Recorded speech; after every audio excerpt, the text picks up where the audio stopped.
everyone. So today I've got sort of a fun, interesting project. We're going to go inside the party shack here because it's very cold outside, minus 30. I sort of got this building set up as a makeshift workshop, and I'll show you what I'm doing. Now I got the wood stove going in here, so it's keeping it decently warm. But what I'm working on is a house number plaque. If you follow me on Instagram, you'll probably remember a couple months ago I did a house with cedar pillars, and they want me to do a house number plaque. So small little project. I'm not going to charge for it. It'll just be a Christmas gift, but I'll be able to make a fun video for you guys and get a little bit creative with this. So I'll show you how I'm going to lay this out. So what I've done is just sort of given the area that I want to put it a rough sand. I'm trying to avoid knots and stuff like that, so I found a nice clean part of the board. And the numbers come with these templates, so sort of after centering them, I found that roughly, 2 inches on the bottom will be centered for those numbers. So I'll just take and describe a 2-inch line down there just to keep everything square. And then I should sort of figure out where I want to cut this. I'll make my starting point, say, right there. Now I'll go 2 inches in from that to match the border on the outside. And then the first number will be 2. I assume that these things are all the same size, but just use them in the proper order just so we don't get confused. And then I'll go 1.5 inches spacing between the templates, and I'm just cutting the tape at a foot just so I have a nice clean straight edge, and I'm not trying to use the nose of the tape measure. It's just more accurate this way if you can cut the tape.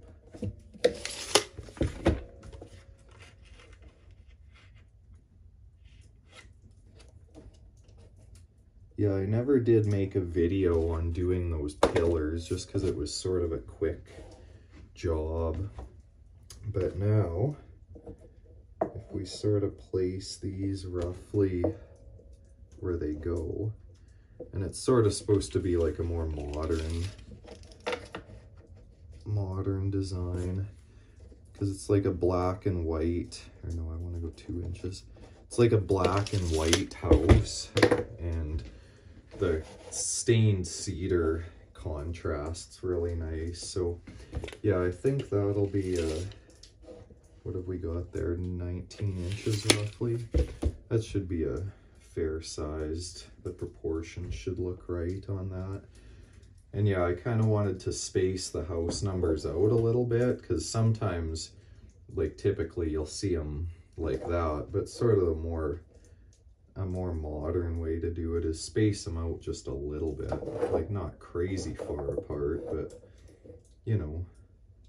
give them a little bit of room. So now that I've got my piece cut out, I'm gonna take the templates here, lay them down, square the bottom up with the line, and then I'll just take a nail as a sort of punch and mark out the holes. These are elevated numbers, by the way, so they'll actually float up off of the surface.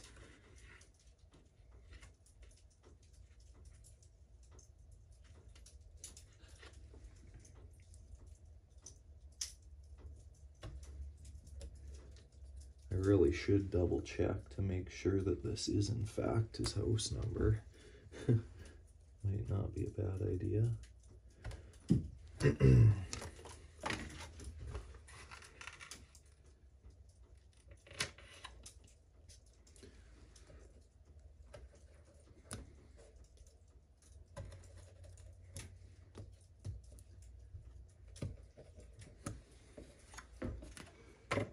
Okay, now I'll figure out what size of drill bit I need and drill those holes.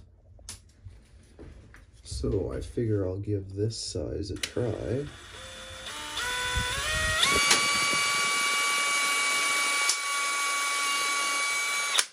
Just slightly smaller than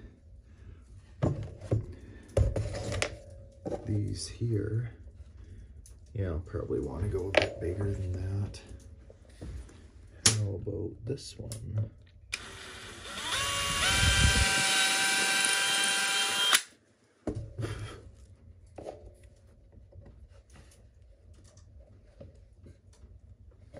Could even go one size bigger.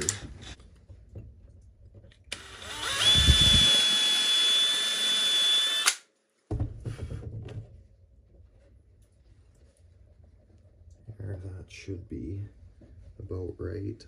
I'll be able to force those in there. I don't want them to be too loose, just enough to be able to be tapped in.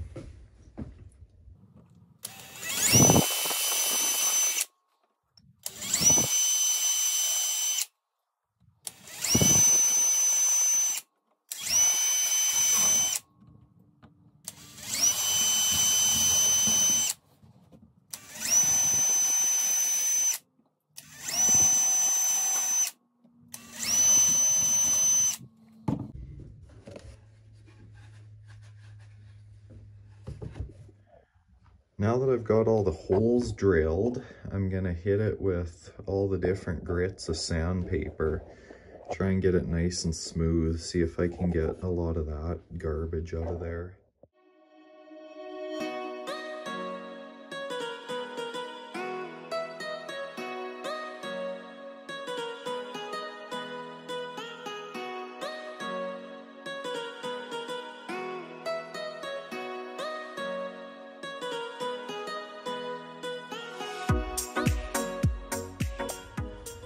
Now that I've got it sanded down nice and smooth, I'm gonna put some stain on it, and then I'll go set it by the stove after every coat to let it dry out. Now this is the stain I'm using. It's called Seco Prolux Log and Siding, formerly known as Sickens. And it's teak color, which looks really good on cedar. This is sort of made like a exterior heavy-duty cedar stain, so it lasts forever, especially if you do it on the rough sawn side. It looks really good. Comes out a little darker, but the client wanted the smooth side, so but if I sand it really nice, it gives it a nice shiny look, and in certain applications it definitely fits. So yeah, I'll start applying this. Now the pillars on the house, I did 3 coats of this. If it's rough sawn, you really only have to do 1 coat. But with 3 coats, it dried with a nice shiny finish. And if you're staining smooth sawn stuff, you sort of want that shiny look to it.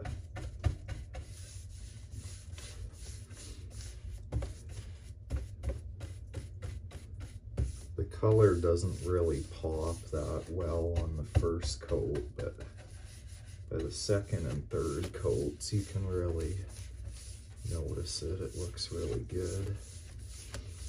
Try and work it in.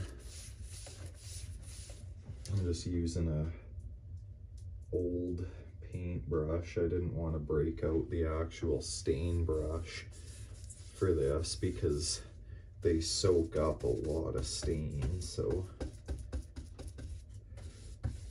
sort of want to go easy on the waste. I might have put a bit much on there, but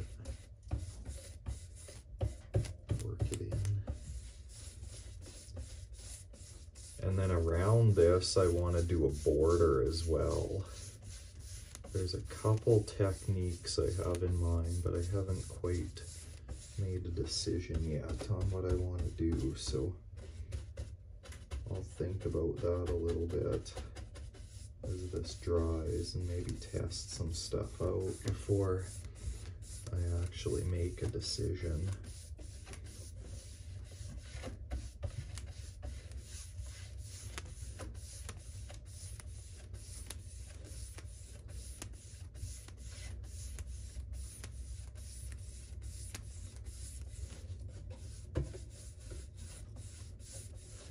You want to work it in good enough so there's no brush streaks.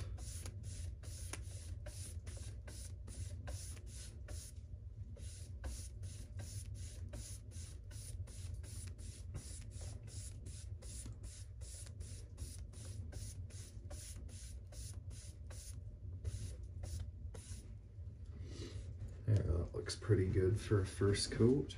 Now this is the third coat I'm putting on here.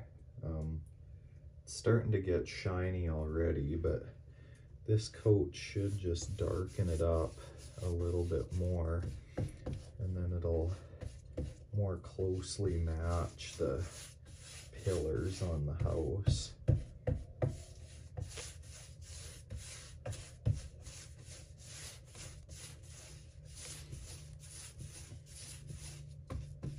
Put this one on a little bit thicker since it'll be the last coat. This isn't a great brush, but it does the job.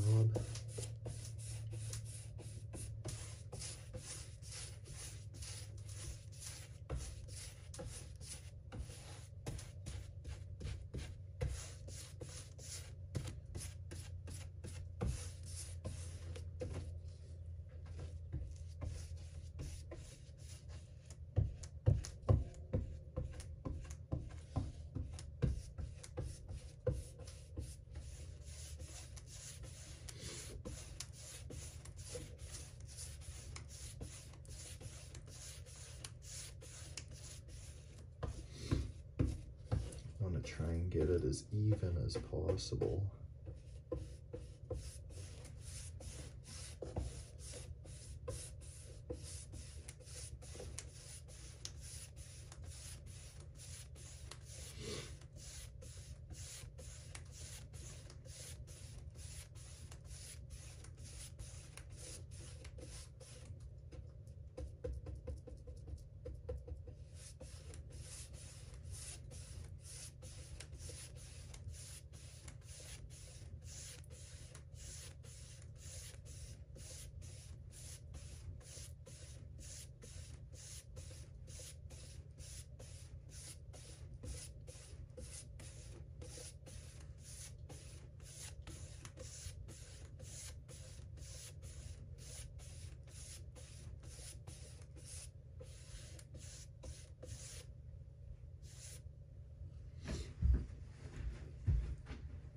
I think that looks not bad.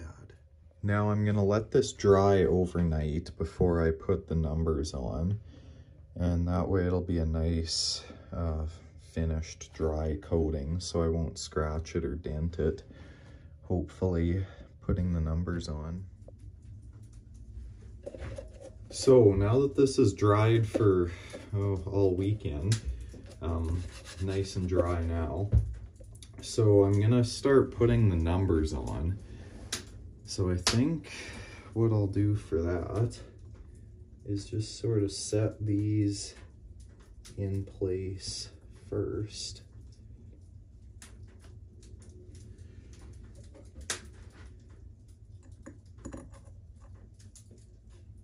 And then get that to go over top of them.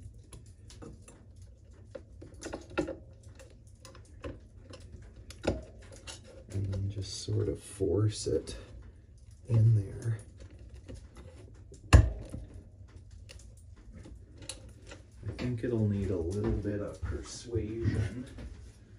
So I'll just grab a block.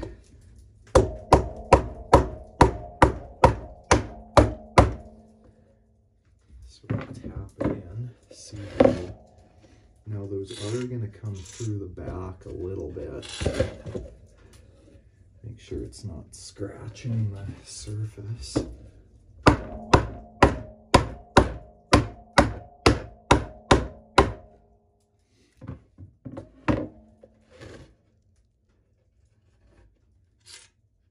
Yeah, that's almost through.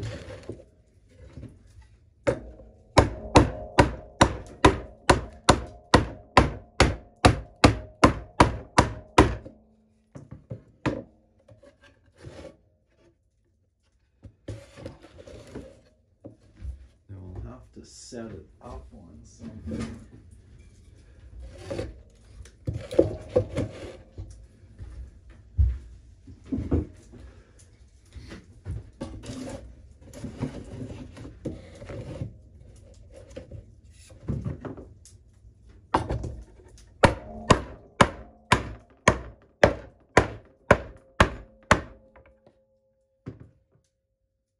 There, that's fully set. So that's how much it'll elevate. It's sitting nice on the stoppers. And then I'll just have to trim those pieces off of the back there. So I'll put the rest of these on and then just zip cut those off.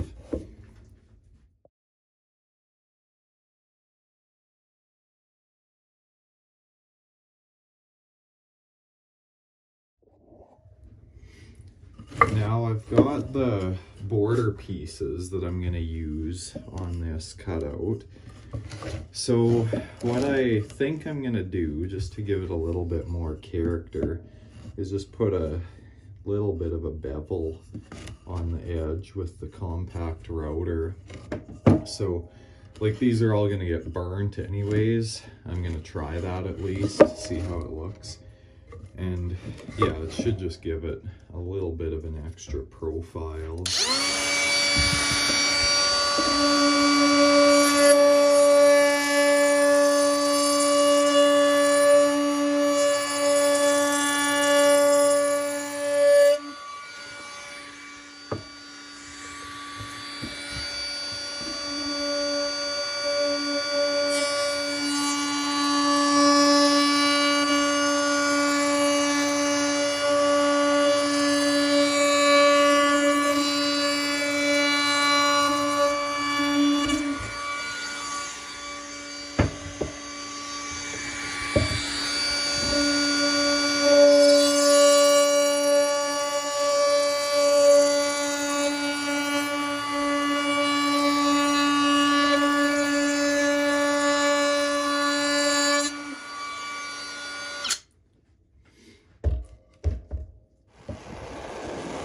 Now burning these is really quite simple.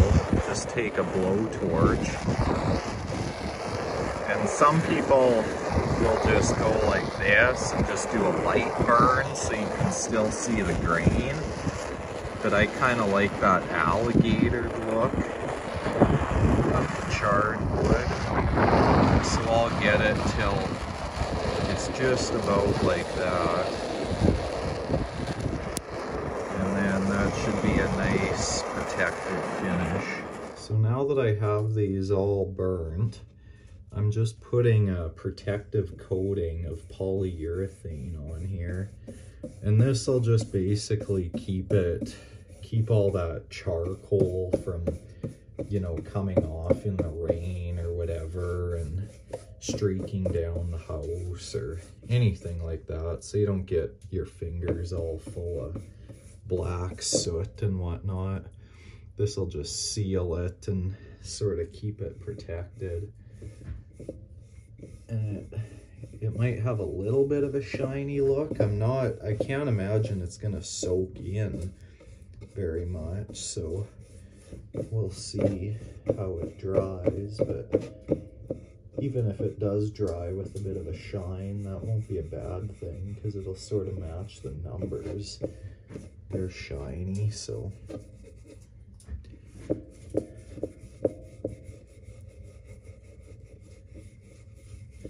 try and put it on fairly thick so I don't have to come to a second coat.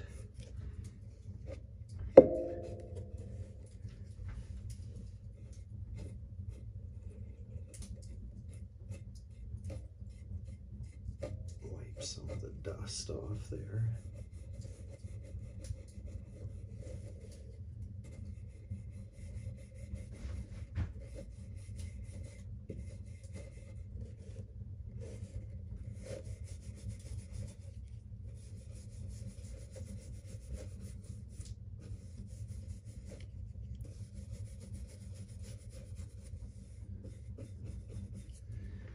There, and then I'll set it by the fire to dry.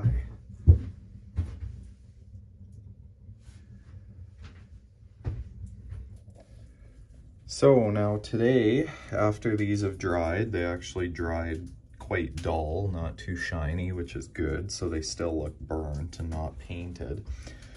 But I'm just working on getting the border put together. Now it's really quite a bit of trial and error because I want those miters tight. So to see where it ends up, I just take shavings off slowly and then eventually end up with a nice tight miter that, you know, goes together. It's hard to do it with one hand, but that one's good.